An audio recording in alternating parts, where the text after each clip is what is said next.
AP CM Chandrababu deputy CM Pawan Kalyan ఇవాళ రేపు మహారాష్ట్రలో వేర్వేరుగా పర్యటించనున్నారు. ఆ రాష్ట్ర అసెంబ్లీ ఎన్నికల నేపథ్యంలో ఎన్డీఏ అభ్యర్థులకు మద్దతుగా ప్రచారం నిర్వహిస్తారు. సీఎం చంద్రబాబు తొలుత మధ్యాహ్నం ఢిల్లీలోని తాజ్ ప్యాలెస్ లో జరిగే సమావేశంలో పాల్గొంటారు. మధ్యాహ్నం 2:20 ఢిల్లీ నుంచి బయలుదేరి సాయంత్రం 4:30 ముంబై విమానాశ్రయం చేరుకుంటారు.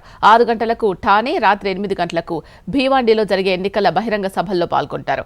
రాత్రికి ముంబైలోనే బస చేసి రేపు మధ్యాహ్నం సియోన్, కోలివాడ, వర్లీలో ఎన్నికల సభల్లో ప్రసంగిస్తారు.